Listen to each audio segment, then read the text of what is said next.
دو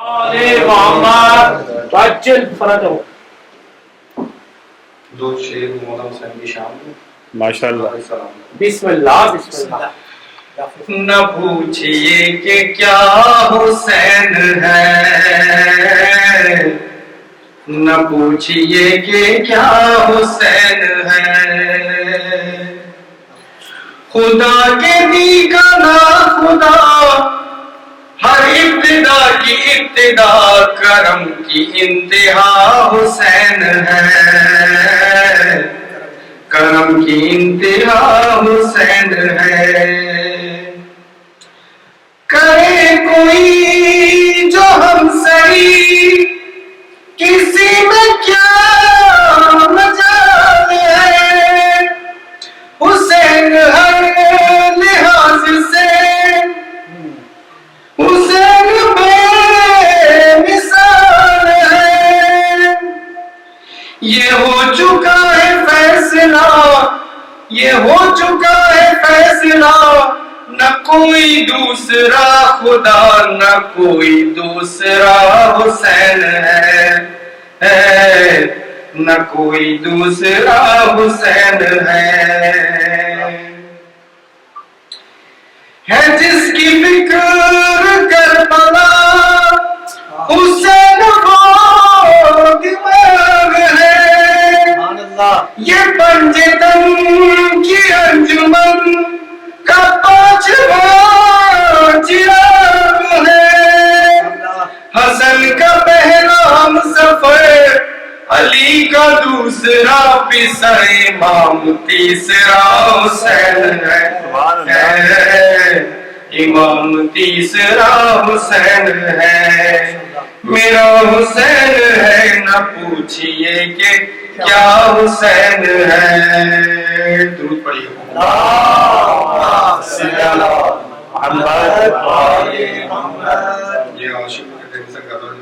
بسم اللہ. مولا ہمت دے.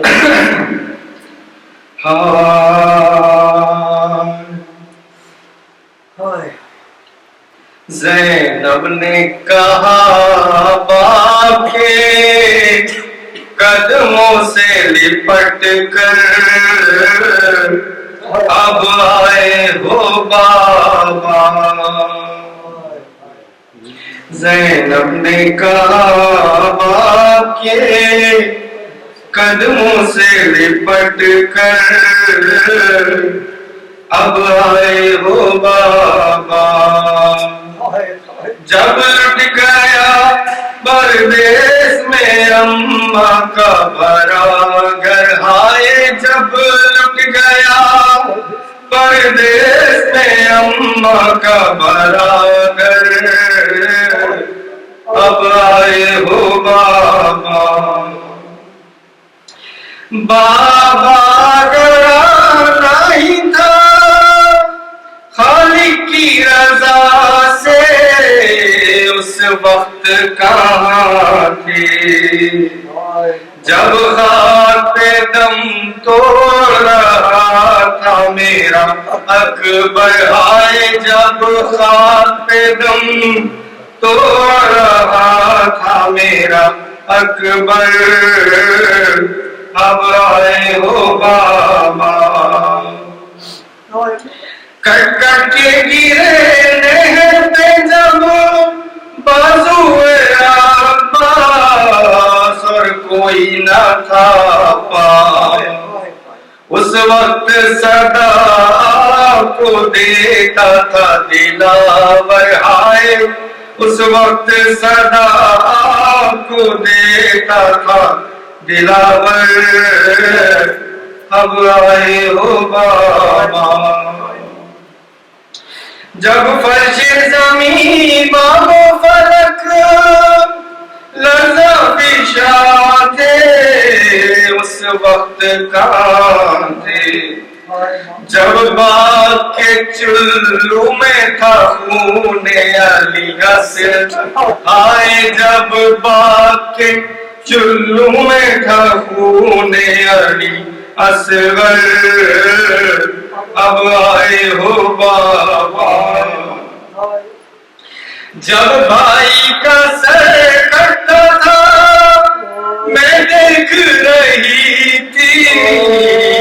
حضرت کو صدا دی، سر کھولے ہوئے روتی تھی میں خیمے کے در پر آئے، سر کھولے ہوئے روتی تھی میں خیمے کے در پر، اب آئے ہو ماما۔ جب لوگ بچانے گئے لاش شہداء کے، حق اپنا جاتا کے، بس ایک تن شبیر تھا پامالی کی زد پر، آئے بس ایک تن شبیر تھا پامالی کی زد پر، اب آئے ہو بابا۔ جب شام کے قذاق ہمیں لوٹ رہے تھے خیموں کو جلا کے، آپ آ گئے ہوتے تو نہ چھنتی میری چادر، ہائے آپ آ گئے ہوتے تو نہ چھنتی میری چادر، اب آئے ہو بابا۔ جب بالی سکینہ کے گوہر چھینے گئے تھے، لگتے تھے تماچے، حضرت سے مجھے دیکھتی تھی بانو مزتر، ہائے حضرت سے مجھے دیکھتی تھی بانو مزتر، اب آئے ہو بابا۔ کیا آپ نے فردوس سے یہ دیکھا نہ ہوگا، کیا حشر باپا تھا جب پشت سے بیمار کی کھینچا گیا بستر، آئے جب پشت سے بیمار کی کھینچا گیا بستر، اب آئے ہو بابا۔ ایک رات کے مہمان ہیں پھر کہتے سلاسل، اب سخت ہے منزل، بازار میں ہم جائیں گے، بازار میں اب ہم جائیں گے کھلے سر، اب آئے ہو بابا۔ شاہد روخے ہے در میں بکھر جاتے تھے آنسو، جب کھول کے یسوع چلاتی تھی زینب میرے بابا میری چادر، آئے چلاتی تھی زینب میرے بابا میری چادر، اب آئے ہو بابا۔ السلام علیکم۔ آج سویم کے سلسلے میں مجلس ہے، اور اب ہر آنے والی جمعرات کو جو ہے مجلس کا سلسلہ اور دعائے کمیل کا سلسلہ جو ہے وہ یہاں پہ جاری رہے گا۔ آپ سب سے پابندی وقت کے ساتھ شرکت کی استدعا ہے، کیونکہ 9:30 بجے مغرب ہو جائے گی، تو اس لیے ہم لوگ جلدی کر رہے ہیں۔ اور یہ جو مولا امام حسین کا نام ہی جو ہے وہ خون میں حرارت پیدا کرتا ہے، اور یہ حرارت، یہ جو آگ ہے نا، یہ اسی طرح ہر مومن کے دل میں اور ہر مومن کے خون میں ہے، جو ہر سال جب محرم آتے ہیں تو ہم سب کچھ اپنا چھوڑ کے جو عزائے حسین میں مصروف ہو جاتے ہیں۔ اسی سے متعلق ایک شعر ہے، اس میں تیسرا شعر ہے، وہ دیکھیے گا اس کو ذرا، کہ زہرا کی قسم سب سے جدا سب سے الگ ہے، زہرا کی قسم سب سے جدا سب سے الگ ہے، حر تیرے امامہ جو بندھا سب سے الگ ہے، سب سے الگ، ماشاءاللہ، حر تیرے امامہ جو بندھا سب سے الگ ہے، اور بجھنے ہی نہیں دیتی چراغ غم سرور، بجھنے ہی نہیں دیتی چراغ غم سرور، جو شام سے آتی ہے ہوا سب سے الگ ہے۔ اسی طرح جناب سیدہ زینب سلام اللہ علیہ نے جو عزاداری جو مجلس مولانا امام زین الدین نے شروع کی ہے وہ انشاءاللہ تعالی روز قیامت صبح اسی طرح جاری و ساری رہے گی۔ بجھنے ہی نہیں دیتی چراغ غم سرور، جو شام سے آتی ہے ہوا سب سے الگ ہے۔ اور ہم جو ذکر کرتے ہیں معصومین کا تو لوگ اس کی داد دیتے ہیں، واہ واہ کرتے ہیں، تو وہ دراصل پڑھنے والے کی نہیں ہو رہی ہوتی، وہ معصومین کی ہو رہی ہوتی ہے۔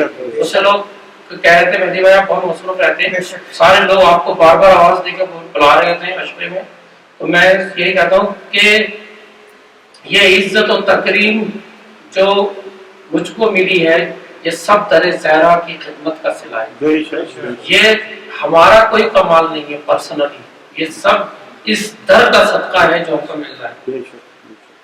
ہمارے سجدوں کو اشک دے کر کرم یہ سجاد کر گئے ہیں، ہمارے سجدوں کو اشک دے کر کرم یہ سجاد کر گئے ہیں، ہمارے گھروں کے سبھی مصلے فلک کے تاروں سے بھر گئے ہیں۔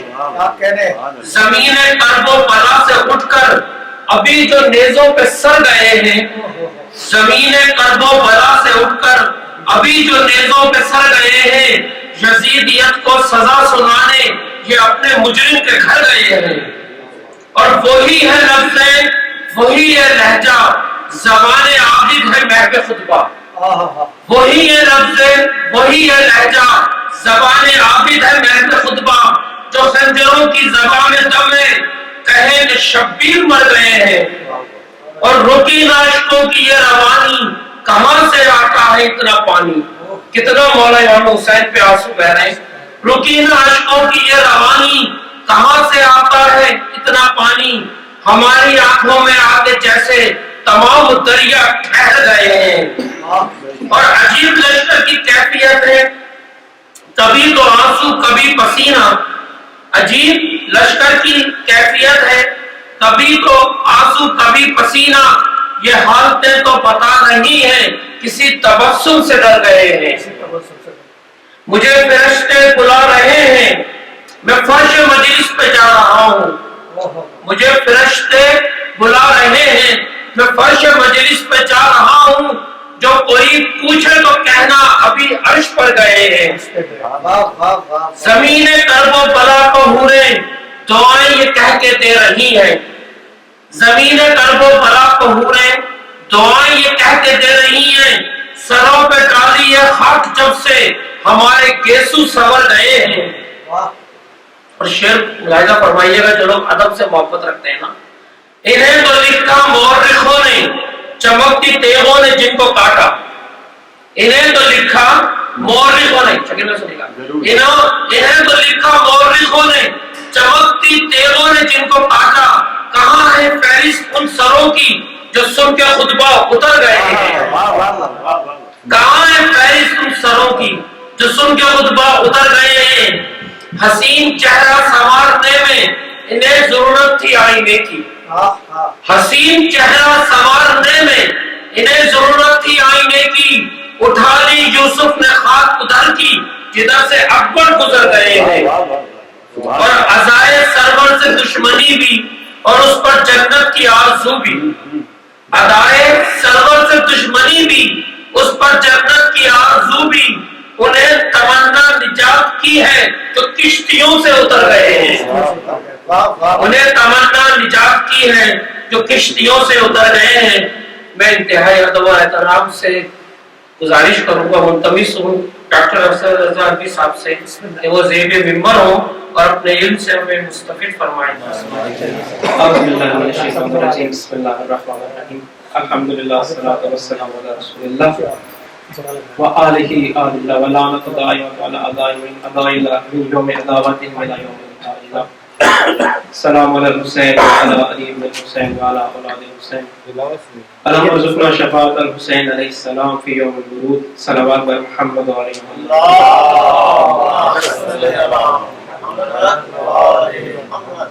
اما بعد، امیر المومنین مولا کائنات علی ابن ابی طالب علیہ السلام فرماتے ہیں کہ عبرتیں کتنی زیادہ ہیں اور عبرتیں لینے والے کتنے کم ہیں۔ صلوات بھیجیں محمد وعلی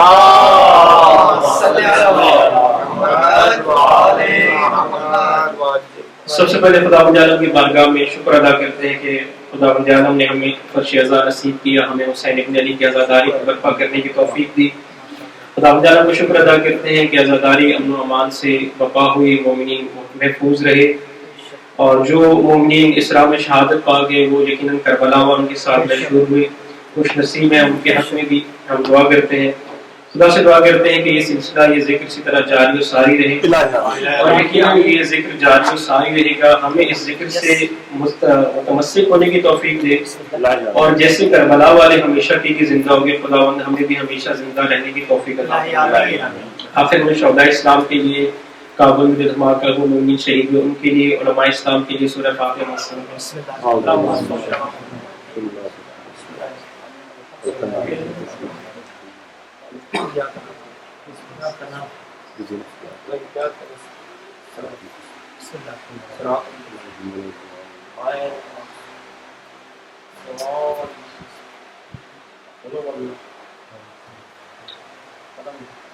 صلوات پر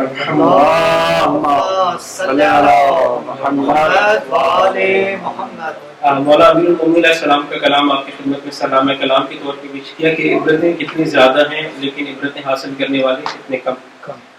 کربلا کی تاریخ کو مختلف عناوین کے تحت پڑھا جاتا ہے، سمجھا جاتا ہے، اس میں سے ایک یہ بھی کہ کربلا کی عبرتیں، ہم کربلا سے عبرت حاصل کریں۔ کربلا کیوں وبا ہوتی ہے، معاشرہ ایسے مقام پہ کیوں پہنچ جاتا ہے کہ حسین ابن علی جیسی شخصیت کو میدان شہادت میں آنا پڑتا ہے اور یزید جیسا شخص حکمران بن جاتا ہے۔ یہ واقعہ ایک دو دن میں رونما نہیں ہوتا، اور یہ ہمارا اختلاف بھی ہے، ہمارا سوال بھی ہے، ہمارے جو دوسرے برادران ہیں مسلمان، ہمارا سے یہ سوال ہے کہ 50 سال 60 سال کا مختصر عرصہ گزرتا ہے، رسول اکرم کی وفات کے بعد 50 سال کا عرصہ بنتا ہے تقریباً، تو 50 سال کے اندر ایسا کیا ہوا؟ ایک دن میں تو نہیں ہوا کہ ایک دن میں یزید جیسا شخص حاکم بن جاتا ہے، اور اولاد رسول کے اسی معاشرے میں جہاں کہ حسن و حسین رسول اکرم کے کاندھوں پہ چڑھتے ہیں اور سواری کرتے ہیں، وہی مدینہ ہے، اور تھوڑے عرصے میں حالات ایسے تبدیل ہو جاتے ہیں کہ اسی مدینہ میں اس رسول کے نواسے کو اکیلا نکلنا پڑتا ہے یا مختلف چند افراد کے ساتھ جانا پڑتا ہے۔ وہ کیا ایسے عوامل پیش آتے ہیں معاشرے کے اندر کیا ایسی تبدیلی آ جاتی ہے کہ جس کے نتیجے میں امت اس جانب آ جاتی ہے؟ یہ عبرت کا مقام ہے، اور ہمیں بھی سوچنا چاہیے کہ ہم تو آخری زمانے کے امام سے بھی اگر ہم دیکھیں تو 1000 سال سے زیادہ کا عرصہ ہے تو گزرنے والا ہے، تو اگر 50 سال میں ایک امت کے جو صحابی بھی تھے، جن میں سے بڑے بڑے لوگ قربانیاں دینے والے بھی تھے، وہ اتنی تیزی سے اگر ایسا سفر کرتے ہیں کہ خود نواسہ رسول کے مخالف آگے کھڑے ہو جاتے ہیں، تو ہم دیکھیں ہمارے معاشرے میں، خود مولا حسین کربلا میں فرماتے ہیں نا کہ اس معاشرے میں اتنی نیکی باقی رہ گئی ہے کہ جتنا اگر برتن کو الٹا کریں تو اس کے جو پہلے میں تری رہ جاتی ہے، تو اگر آپ برتن کو الٹا کریں تو اس میں کیا باقی رہ جاتا ہے؟ یہاں پہ مولا امیر کا ایک فرمان ملتا ہے، جب آپ ظاہری خلافت پہ آئے تو مولا کہتے ہیں کہ مختصر عرصہ گزرا رسول اکرم کے بعد، لیکن لوگوں نے اسلام کے لبادے کو الٹا کر کے پہن لیا، تو ہم دیکھیں کہ ہم کہاں کھڑے ہیں۔ اور آیا اتنی تیزی سے، اب یہ جو ہم دعویٰ کرتے ہیں یا ہم کہتے ہیں، یہ تو ہمارا نقطہ نظر ہے، ہم کہتے ہیں کہ واقعی اتنی تیزی سے امت نے یہ چیزیں فراموش کی، 50 سال کے عرصے میں امت فراموش کر گئی، اکثر لوگ دین سے پھر گئے، عملی طور پہ وہ زبانوں پہ تو ان کے دین تھا لیکن عملاً دین نہیں تھا، ان کے قول و فعل میں تضاد تھا۔ ہم نے دیکھا جیسے مثلا ایک صحابی، ایک خلیفہ کا بیٹا یہ کہتا ہے کہ اے نواسے رسول، میں نے اللہ کے رسول سے سنا ہے کہ اگر کوئی آپ کا ساتھ نہ دے، اگر حسین بلائے حسین کا ساتھ نہ دے وہ ذلیل ہوگا۔ یہ بات کہنے کے بعد بھی مولا کا ساتھ نہیں دیتا، یعنی معاشرہ اس قدر پلٹ چکا تھا۔ آیا ہمیں قرآن میں سے کوئی مثال ملتی ہے کہ امت اتنی تیزی سے پلٹ جاتی ہے؟ جی ہم قرآن اگر ہم دیکھیں تو کلن ہدایت ہے، اور ہم سبلین کے ماننے والے ہیں، ہم قرآن اور اہل بیت دونوں سے تمسک کرتے ہیں کیونکہ ہم اللہ کے رسول کا حکم ہے۔ تو جب ہم قرآن مجید میں تھوڑی سی توجہ کرتے ہیں تو ہمیں حضرت موسیٰ کا واقعہ ملتا ہے کہ حضرت موسیٰ جب اللہ تعالیٰ نے ان کو بلایا کوہ طور پہ تو وہ تھوڑے دنوں کے لیے جاتے ہیں، مقرر وقت 30 دن کا ہوتا ہے، جب 10 دن کا اضافہ ہوتا ہے تو اس کا نتیجہ کیا نکلتا ہے کہ امت سامری کے پیچھے چل پڑتی ہے اور گسالت کو خدا بنا لیتی ہے۔ اب اندازہ کریں کہ کیسی امت ہے کہ بنی اسرائیل ان پہ مسلسل فرعون ان پہ مسلسل ظلم کر رہا ہے، مسلسل فرعون کی قید و بند کا شکار ہے، مسلسل فرعون قرآن بتاتے ہیں کہ کیا ان کی عورتوں کو غلام بنا دیتا تھا، ان کے بچوں کو ذبح کر دیتا تھا، یہ ان کی حالت ہے۔ خدا موسیٰ جیسا نبی بھیجتا ہے، وہ نبی ان کی ہدایت کرتے ہیں۔ اچھا وہ نبی ایسے ہیں کہ تھوڑا ہی عرصہ پہلے انہوں نے اس اللہ کے برگزیدہ نبی نے ان کو دریا پار کرایا، اور وہ بھی معجزے کے ساتھ، ایسا معجزہ کہ جو انسان دنگ رہ جاتا ہے، اس معجزے کے ساتھ دریا پار کرایا۔ اچھا پھر آگے جا کے موقع پہ جب انہوں نے پانی کا تقاضا کیا، 12 قبیلے تھے، 12 چشمے حضرت موسیٰ نے ان کے لیے جاری کر دیے، یہ معجزہ بھی دیکھ چکے تھے۔ اس تمام کے باوجود نتیجہ کیا نکلتا ہے کہ جب 10 دن کا اضافہ ہوتا ہے تو خدا بنا لیتے ہیں بچڑے کو۔ انسان عجیب مخلوق ہے، اور ایک فلسفر کا غالباً کہنا ہے کہ انسان اتنا عجیب مخلوق ہے کہ جب نہیں ماننے پہ آتا تو موسیٰ کو نبی بھی نہیں مانتا، ایسی شخصیت کو کہ جو معجزے سے دریا پار کرا دے، جو 12 چشمے جاری کر دے، اس کو نبی بھی نہیں مانتا، اور جب ماننے پہ آتا ہے تو گائے جیسے ادنا جانور کو خدا بھی مان لیتا ہے۔ تعجب کی بات ہے۔ اس کا نتیجہ کیا؟ محمد جب پشیمان ہوئی، کچھ نے توبہ کرنے کی جب خدا سے کہا، تو اس کا نتیجہ جب اتنا بڑا گناہ ہوتا ہے، جب ولی خدا کی نافرمانی ہوتی ہے، تو نتیجہ کیا نکلتا ہے؟ وہی ان کو کہا گیا کہ اندھیری رات میں خود ایک دوسرے کو قتل کر دو تلواریں لے کے، بہت بڑی قیمت ادا کرنی پڑتی ہے۔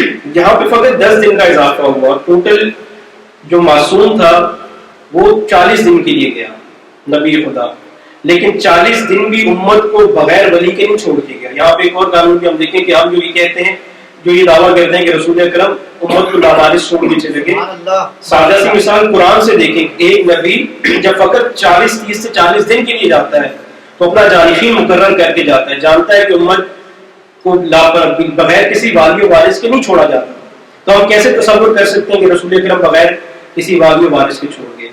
اور یہ ہماری دلیل بھی ہے، ہماری ایک اور دلیل کہ غدیر کو فراموش کر دیا گیا۔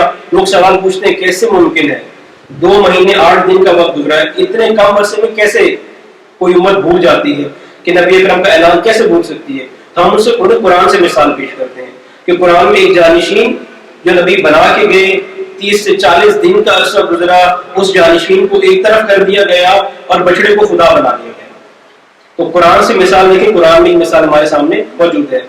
اور جب غدیر کو فراموش کر دیا گیا، غدیر فراموشی کا نتیجہ کربلا ہوتا ہے۔ اگر امت غدیر کو بھول جائے پھر کربلا برپا ہوتی ہے۔ ہمارا فریضہ اپنے وقت کے امام کا ساتھ دینا ہے عملاً، جہاں امام تقاضا کرتے ہیں۔ مولا کائنات کے ایک واقعہ ملتا ہے، صلوات بھیجیں محمد۔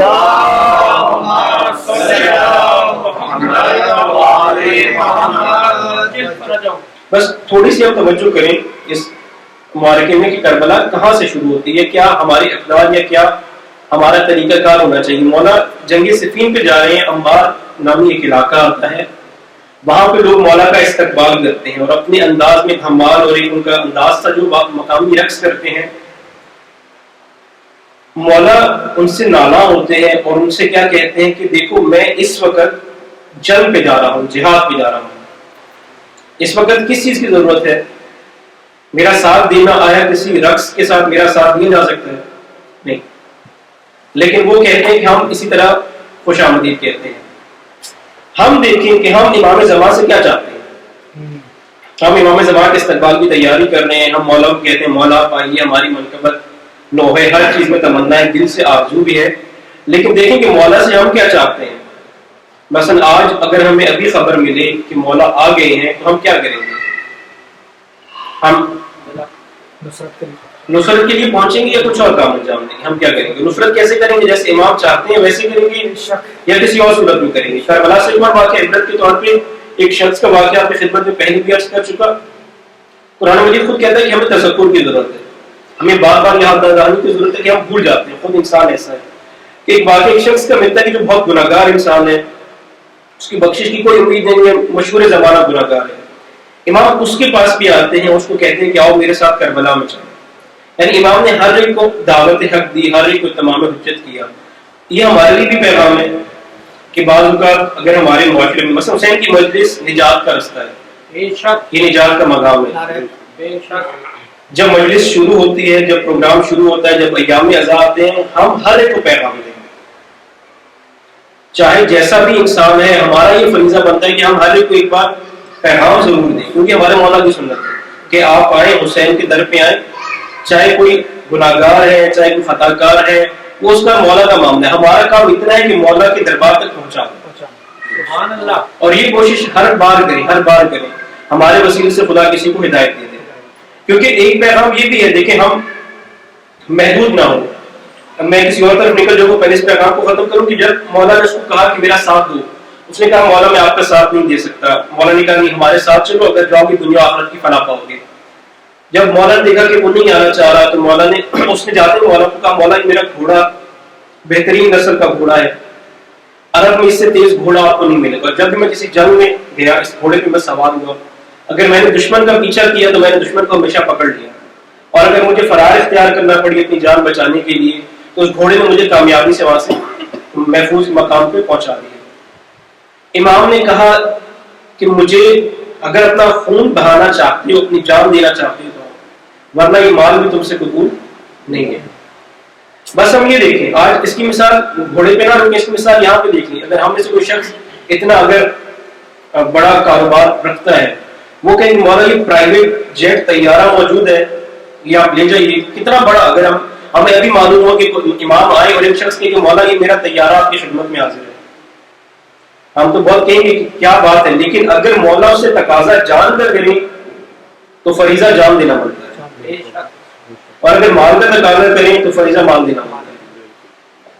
اور یہی شریعت کے حکم ہے کہ ہمارے پاس ایسی ہے کہ ہم واجبات جہاں پہ ہمیں خمس کی ادائیگی کا حکم ہے وہاں پہ ہم خمس ادا کریں. خمس چاہے ہمارے مثلاً 10 یورو بنتے ہیں، لیکن واجب ہے، حکم خدا ہے، حکم امام ہے تو وہ ادا کریں. اس کے بعد باقی مستحبات میں بے شک آپ لاکھوں لگائیں، لیکن ہم لاکھوں لگائیں لیکن ایک واجب حکم جو امام نے کیا اگر اس کو ادا نہیں کرتے تو پھر ہم اسی کے مستحق ہیں. اور صلوات بھیجیں محمد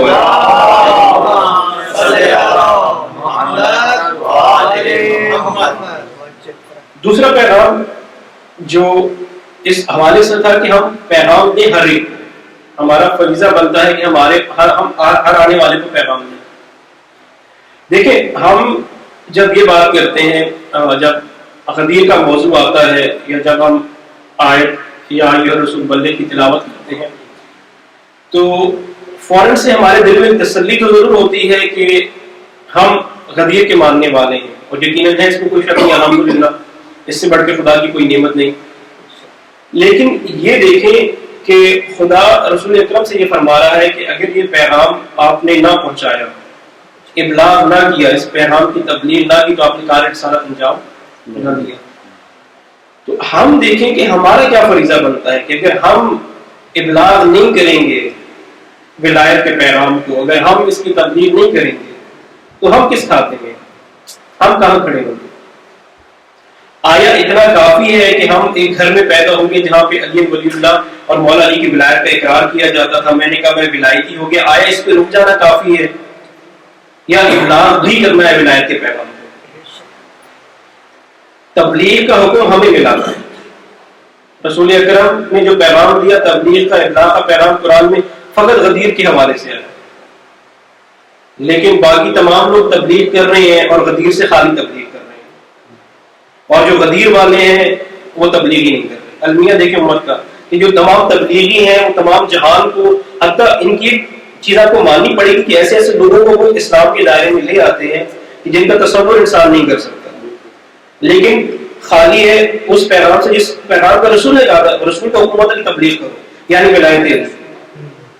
وہ وہاں پہ آ کے رک گئے، اور جو ولایت علی کا دھم کرنے والے ہیں، جو حامی ہے ولایت کے، انہوں نے کہا ہمیں ولایت کی تبلیغ کی ضرورت نہیں، ہمارے پاس ولایت موجودہ فقط کافی ہے.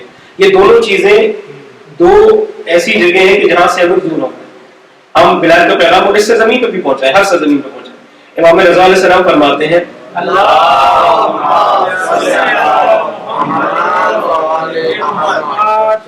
اگر ہمارا پیغام، اگر ہمارے محاسن کلام کو فقط لوگوں تک پہنچا دو تو جو پاکیزہ فطرت لوگ ہیں وہ خود قبول کر لیں گے. ہمارے پیغام میں اتنی تاثیر ہے، آئمہ کے کلام پہ اتنی تاثیر ہے، انسانیت کے ایسے ایسے پیغام ہے کہ جہاں جہاں پہنچے لوگوں نے سمجھا اس کو. اور فقط پیغام، اصل میں مشکل یہ ہوتی ہے کہ ہم خود اس میں توجہ و تشریح کرنے لگ جاتے ہیں. یعنی امام کا کلام اتنی صلاحیت رکھتا ہے کہ خود وہ اثر کرتا ہے.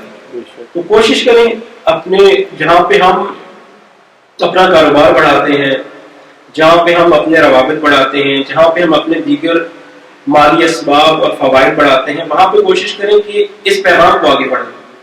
ایک دو لوگ جہاں تک دیکھیں، ہمیں یہاں پہ مجالس کو برپا کرتے ہوئے بھی کافی عرصہ ہو گیا اور کافی عرصہ یہ جاری رہی.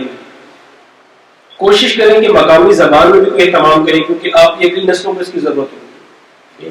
ہم کیونکہ پاکستان میں ہم نے ایک وقت گزارا، ہمارے زبان سے ایک رابطہ ہے، اس میں کوئی شک نہیں ہے. آپ یہاں پہ اگر میں مثال آپ کو دیتا ہوں، اگر میں انگریزی زبان میں مجلس پڑھوں گا تو بزرگ جتنے موجود ہیں یا خود میں موجود ہوں، میرا کوئی جذباتی وابستگی اس سے نہیں ہوگی، اس میں کوئی شک نہیں ہے. لیکن جو آپ کی نسل یہاں پہ موجود ہے، جو بچے اسکول میں فلینش زبان یا فرینچ زبان بولتے ہیں، آپ یقین کر لیں ان کا بھی اردو سے وہ جذباتی اور احساساتی رابطہ نہیں. ہم اپنے آپ کو دھوکہ دے سکتے ہیں، ہم ان کو مجبور بھی کر سکتے ہیں، ہم جو مرضی کر لیں، لیکن بچوں نے تمام زندگی یہاں پہ گزاری ہے. انہوں نے اگر کوئی کہانی سنی اسی زبان میں سنی، کوئی دوست بنائے اسی زبان میں، کوئی ان کا احساساتی واقعہ تھا، کسی سے محبت ہوئی، کسی سے نفرت ہوئی، کسی سے لڑائی ہوئی، یہ تمام چیزیں ایک زبان ایک ثقافت ہوا کرتی ہے. اور وہ تمام احساسات جب آپ کربلا کے واقعات بیان کریں گے، جب آپ واقعات کربلا بیان کریں گے، جب آپ مسائل بیان کریں گے، جب آپ کوئی اور چیز بیان کریں گے، ان کے لیے جذباتی طور پہ رابطہ تبھی پیدا ہوگا جب وہ مقامی زبان میں ہوگا. کوشش کریں کہ اس کا بھی ہم اہتمام کر سکیں، اور جو لوگ ہیں اس قابل وہ کوشش کریں کہ اگلے سال سے اگر خدا میں توفیق دے، جو بھی آتا ہے چھوٹا سا سلسلہ تھوڑا سا مقامی زبان میں بھی رکھیں تاکہ آنے والی نسلیں اس سے وابستہ رہیں. صلوات بھیجیں محمد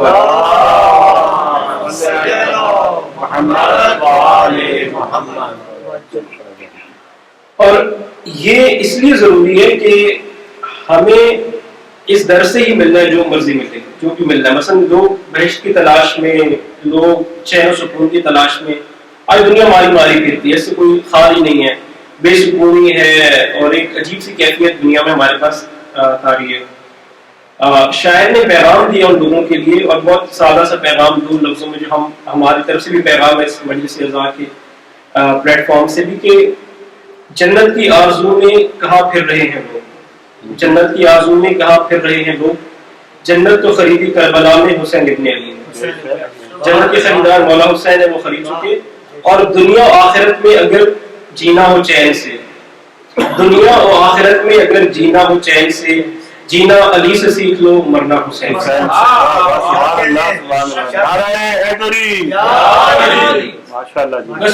وہ نعرہ جو نوحل کی صورت یا پیغام کی صورت میں بھی بنا کہ لیو لائک علی ڈائی لائک حسین، یہ ہمارا نعرہ ہے اور ہمارا فخر ہے کہ ہمیں اس در سے خدا نے وابستہ کیا.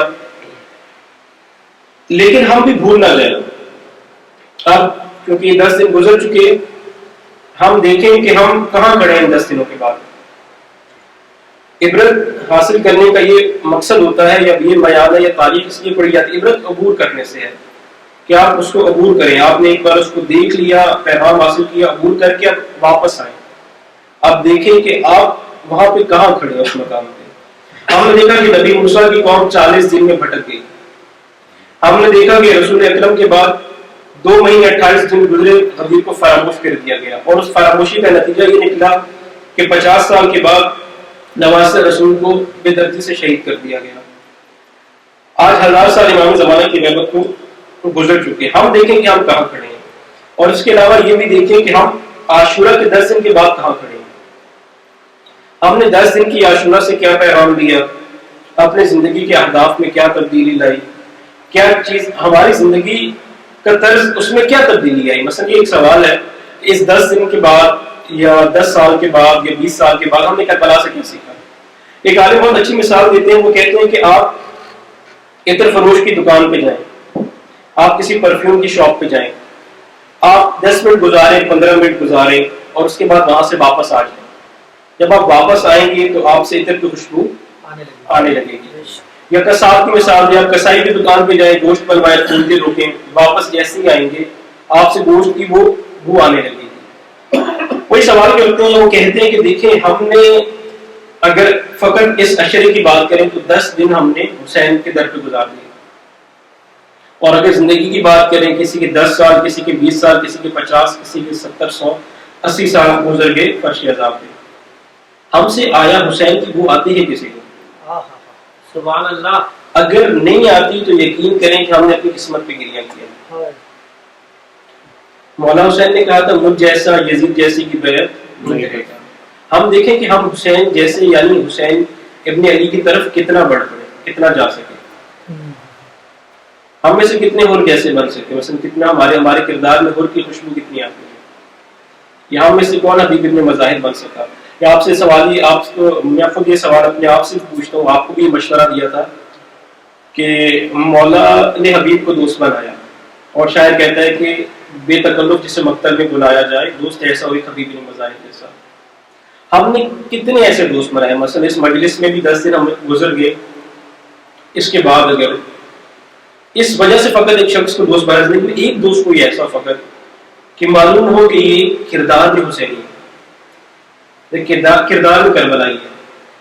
اگر میری زبان نہیں بھی بولتا لیکن ہے کربلائی، اخلاق اس کا جو ہے نا وہ مجھے اس کے اخلاق سے لگتا ہے کہ اہل بیت کا ماننے والا ہے. ایسا کوئی ایک دوست بھی آیا ہماری زندگی میں ہے یا ہم منانا چاہتے ہیں. ہمارے رشتہ داریاں، ہم جب بچوں کے رشتے طے کرتے ہیں، کیونکہ یہ ہمارے عملی پہلو. دیکھیں مولا نے کہا تھا کہ دین لوگوں کی زبان پہ رکھا ہوا ذائقہ ہے، جب امتحان پڑتا ہے دیندار بہت کم رہ جاتے ہیں، دین کو تھوک دیتے ہیں. ہم اپنی زندگی کے ہر عمل میں دیکھیں، جب ہمیں عمل ہی کام آتا ہے، جب پریکٹیکل آتا ہے. دیکھیں تصور کریں کہ ایسی باتیں ہیں کہ جو ہمارے معاشرے میں موجود ہیں. یہ کوئی ایسی بات نہیں ہے، اگر غلط ہے یہ بات ہمارے معاشرے میں موجود ہو تو آپ ضرور اس سے اختلاف کر سکتے ہیں کہ نہیں یہ باتیں ہمارے یہاں نہیں پائی جاتی، یہ باتیں درست نہیں ہیں. ایسا نہیں، باتیں آپ خلائی باتیں کرتے ہیں. یہاں پہ خلائی باتیں بھی ہو سکتی ہیں، ایسی باتیں ہو سکتی ہیں جن کا آپ سے کوئی بھی تعلق نہیں. لیکن خود سے سوال پوچھیں کہ ہم نے کون سی باتیں کی جس کا آپ سے تعلق ہو یا کسی اور سے تعلق ہو. میں تابڑ توڑ کسی اور پہ حملے بھی کر سکتا ہوں، کچھ ایسے پوائنٹ اور نقطے بھی لگا سکتا ہوں جس سے آپ میری بہت واہ واہ کریں، لیکن مجھے یہ بتائیں کہ اس سے آپ کو کیا حاصل ہوگا. ایک گھنٹہ 2 گھنٹے جو آپ گزارنے کے لیے یہاں پہ آئے، جو بچوں کو لے کے آئے، جو آپ نے زحمت کی، اس سے آپ کو کیا حاصل ہوگا یا آپ کا کیا پیغام پہنچے گا، آپ کی زندگی میں کیا تبدیلی ہے. ہم اپنی زندگی میں دیکھیں کتنا فرق ہے نا. ہم دیکھیں ہم سب سے زیادہ احترام کرتے ہیں اہل بیت کا، سب سے زیادہ ہمارے نزدیک مقام ہے مولا علی علیہ السلام، رسول خدا کا یا اہل بیت کا. لیکن آپ تصور کریں، میں آپ کو مثال دے دوں، ہم نے کیونکہ ایک بہت واضح سا وہ ہے اور پھر بھی ہمیں فرق نہیں پڑتا. دیکھیں اتنی ہماری ایک وہ ہے جن جو نہیں کرتے، جو عمل کرتے ہیں، خدا کو توفیق دے، بہت اچھے لوگ بھی موجود ہیں، خدا کے بھی ہدایت دے. لیکن آپ دیکھیں مثلا شادیوں کی مثال 12 علماء دے چکے ہیں، شادی میں یہ کرتے ہیں وہ کرتے ہیں، لیکن کسی کو بھی فرق نہیں پڑتا. آپ دیکھیں فرق دیکھیں، شادی ہے، آپ نے کوئی پروگرام کیا، آپ کا اپنے بھائی سے یا چچا سے یا کسی رشتہ دار سے اختلاف ہو گیا. اب آپ ہر ممکن کوشش کرتے ہیں کہ اس کو راضی کریں تاکہ شادی کا پروگرام آگے چل سکے. اچھا ان کی پسند کا کھانا نہ ہو تو آپ کوشش کرتے ہیں کہ ان کی پسند کا کھانا لے آیا جائے، وہاں پہ اہتمام کیا جائے. کوئی اور چیز ان کی پسند ناپسند کی، لیکن آپ کوشش کرتے ہیں. آپ کا چاچا ہے، بھائی ہے، تا ہے، یہ رشتہ 60-70 سال کا ہے، اس کے بعد اور اتنے میں بھی کون وفا کرتا ہے کون نہیں کرتا خدا بہتر جانتا ہے. لیکن وہیں پہ آپ کو آ کے اگر کوئی کہے کہ یہ جو کام ہو رہا ہے شادی میں، اس سے مولا علی خوش نہیں ہے، یہ مولا علی کی تعلیمات کے خلاف ہے، یہ رسول خدا کی تعلیمات کے خلاف ہے، ہم میں سے کون اثر لیتا ہے؟ ہم میں سے کون کوشش کرتا ہے کہ اس پروگرام کو روک دیا جائے؟ اگر اس میں بے پردگی ہے تو اس کو ختم کر دیں. کیوں؟ علی ناراض ہے، جب تک علی راضی نہیں ہوں گے میں اپنی بیٹی کا رشتہ نہیں کروں گا. ہم میں سے کون اتنا فکر کرتا ہے؟ جب تک مولا علی راضی نہیں ہوں گے میں اس شادی کو، اس پروگرام کو آگے نہیں چلاؤں گا. ہمارے نزدیک کیا مقام ہے مولا علی؟ اگر ہم دعوے میں کہیں، زبانی کہیں تو شاید ہم اپنے بھائی کے کسی کو بھی مثال میں نہیں ملاتے. عمل میں کہیں تو ہم اپنے خاندان کے ہر اہل غیر رشتہ دار، محلے دار، ہر ایک کو خوش راضی رکھنا چاہتے ہیں. ہر موقع کو جس کو ناراض کرتے ہیں فقط علی کو ناراض کرتے ہیں، اولاد علی کو ناراض کرتے ہیں. اور اولاد علی کی مظلومیت یہی ہے، ائمہ کی مظلومیت یہی ہے، رسول خدا کی مظلومیت یہی تھی، انبیاء کی مظلومیت یہی تھی کہ جب عملاً زندگی میں کام آتا تھا. انبیاء لوگوں کو مشکل کیوں لگتے تھے؟ لوگ انبیاء کے ساتھ کیوں نہیں چل پاتے تھے؟ لوگ ائمہ کے ساتھ کیوں نہیں چل پاتے تھے؟ ائمہ انبیاء لوگوں کی زندگی میں آ کے عملاً ان کو حکم دیتے تھے کہ یہ کام کرو، یہ نہ کرو، یہ ایسے کرنا، یہ ایسے نہیں کرنا۔ اب آپ کو ہمیں سب سے اچھا عالم کون سا لگتا ہے؟ جو میری زندگی میں کسی طرح کا دخل اندازی نہ کرے،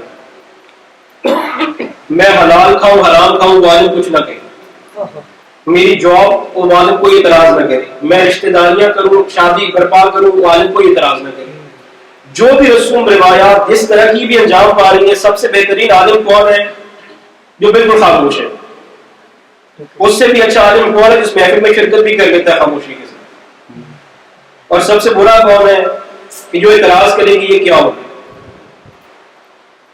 تو ہم دیکھیں نا، علماء وارث انبیاء کے، جو انبیاء کی تعلیمات براہ راست آپ تک پہنچائے گا اس کا اشر وہی ہوگا جو انبیاء کے ساتھ ہوگا۔ اس لیے ہم نے دیکھا کہ ہمارے جو بزرگ سید علماء کے ساتھ کیا ہوگا، شہید باقر صدر کے ساتھ کیا ہوا، مثلا عارف حسین الحسینی کے ساتھ کیا ہوگا، خود امام خمینی کے ساتھ کیا ہوگا۔ امام خمینی کی وہ ویڈیو آپ دیکھیں گے جن میں ان کو کبھی وہ قطر کے بارڈر عراق سے در بدر کیے جا رہے ہیں، قطر کی جانب در بدری میں، پھر ان کو پیرس میں آنا پڑا، کس حالت میں زندگی گزاری۔ جبکہ آج باقی علماء ہم دیکھیں جب ہم کہتے ہیں کہ علماء کے انبیاء کے وارث ہیں، احترام دینے کے لیے تو سارے علماء کہتے ہیں ہم انبیاء کے وارث ہیں، ہمارا احترام کرو، لیکن جب یہ کہتے ہیں تو ذمہ داری بھی وہ بنتی ہے جو انبیاء کی ذمہ داری ہے، اور جب انبیاء کی ذمہ داری ادا کریں گے تو قیمت بھی وہی چکانا پڑے گی جو انبیاء کو چکانا پڑے گی۔ بس خدا ہمیں اس چیز کی ہمت دے کہ ہم اس پیغام کربلا کو عملاً لے کے چلیں آگے، کیونکہ عاشور اب دیکھیں گزر گیا، 10 دن گزرے، آج 2 دن اور گزر گیا، 12 محرم ہے، ہم بھول نہ جائیں۔ جیسے جیسے ہم عاشور سے دور ہوتے جائیں ہم مشغول نہ ہوتے جائیں۔ جو حسینی رنگ اگر ہمیں ملا، خدا نے توفیق دی، اس فرش اعزاز سے اس کو باقی رکھیں اور اس نور سے آگے معاشرے کو منور کریں، نہ کہ اس تاریکی کا شکار ہو جائیں، اور اس کے لیے توسل کریں امام زمانہ سے۔ ہم امام زمانہ سے اولاد مانگتے ہیں، صحت مانگتے ہیں، امام ہدایت دینے کے لیے آئے، امام ہدایت کے امام۔ سب سے پہلے امام سے ہدایت میں مدد مانگیں، سب سے پہلے امام سے مدد مانگیں کہ مولا مجھے کربلائی بنائے، مجھے ہمت دے کہ میں کربلائی بن سکوں۔ اور پھر مولا ہمت دیتے ہیں، جتنے بڑے بڑے بزرگ گزرے، آیت اللہ بہجت ہیں، باقی ان سے اگر آپ پوچھیں تو یہ کہتے ہیں کہ خدا نے ہمیں اس قابل بنایا، ورنہ میں اس قابل نہیں تھا۔ تو خدا ہر ایک کو اس مقام تک پہنچانا چاہتا ہے، لیکن ہم خدا سے وہ مانگیں تو صحیح، ہم ائمہ سے وہ مانگیں تو صحیح۔ ہم اپنی خواہشات کو دیکھیں کیا مانگ رہے ہیں، فقط ہم اپنی خواہشات کو تبدیل کرنے کی ضرورت ہے، فقط ہمیں نظریے کو تبدیل کرنے کی ضرورت ہے، اور وہ ذاتیں بہت کریم ہیں، انہوں نے غر کو بھی معاف کر دیا، ہم نے معاف کر دیا۔ صلوات بھیجیں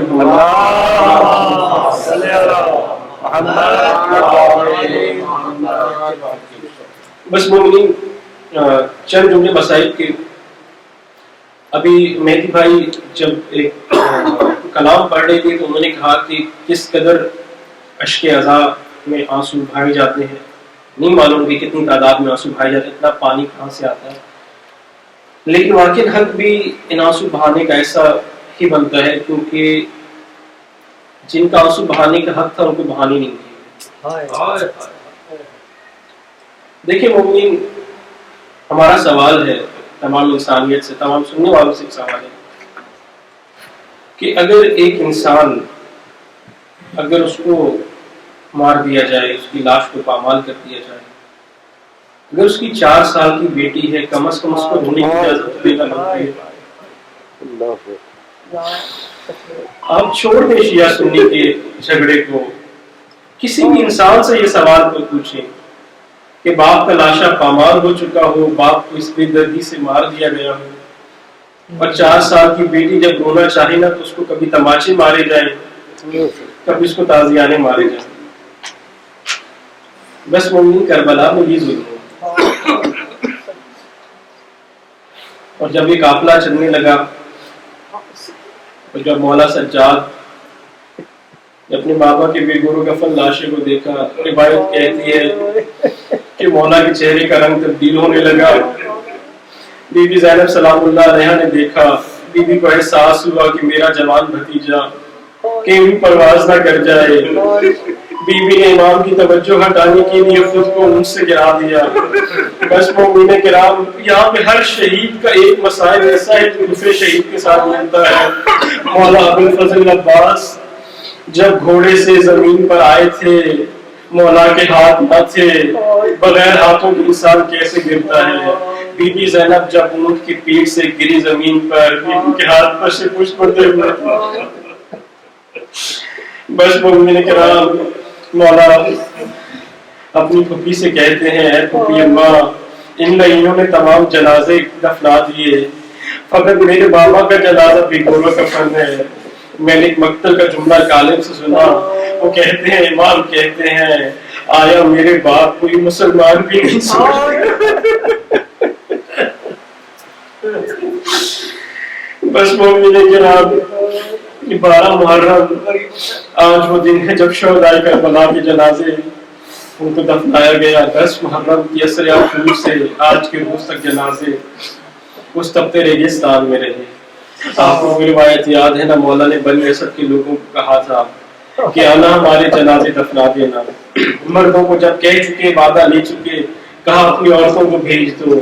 ان کی عورتیں آئی، مولا نے کہا ہے بنی اسد کی عورتوں، میں فاطمہ الزہرا کا بیٹا ہوں، میں زینب کبریٰ کا بھائی ہوں، میرے جنازوں کو، ہمارے جنازوں کو دفنا دینا۔ اگر تمہارے مرد نہ آئے، فرات کے پانی بھرنے کے بہانے آ جانا، ہمارے جنازے دفن ہو جائیں گے۔ جب مولا کہہ چکے عورتوں کو، کہا بچوں کو بھیج دو۔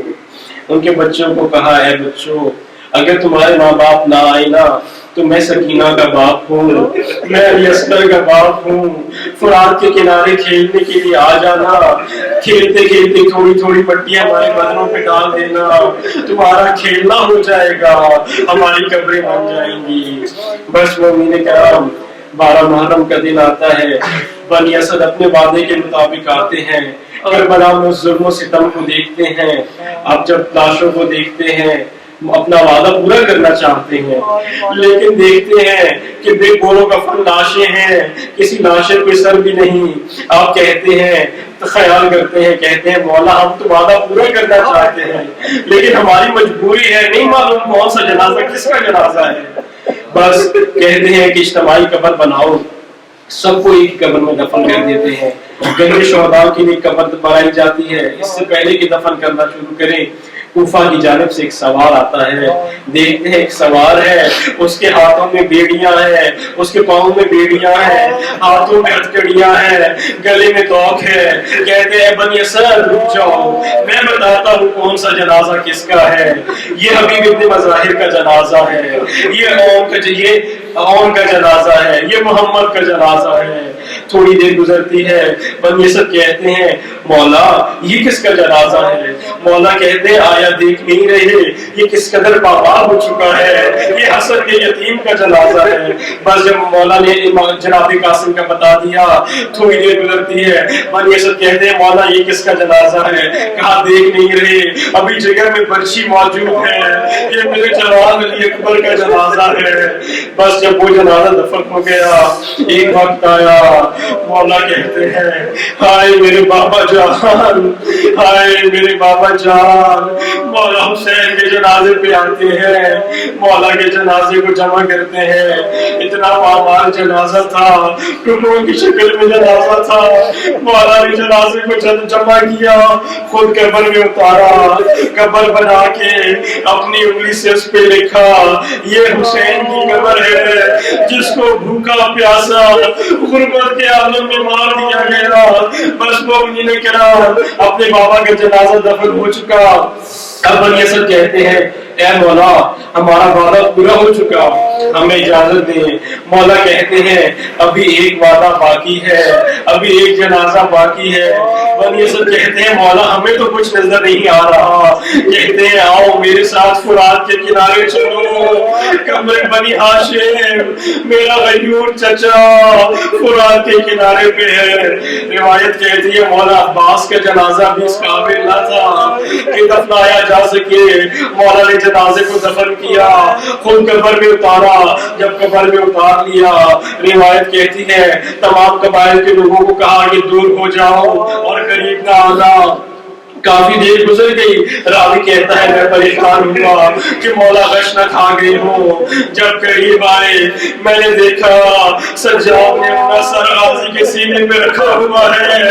کہتے ہیں اے چچا آئے میں آپ کو کوفہ کے منظر بتاؤں، میں بتاؤں آپ کی بہنوں کے ساتھ کیا ہوا۔ اے میرے غیور چچا، جو امتحان خدا نے آپ سے نہ لیا وہ امتحان سجاد کی قسمت میں آیا۔ زینب چادر کے بغیر اور شام و کوفہ کا دربار، آئے بیمار سجاد ماتم حسین۔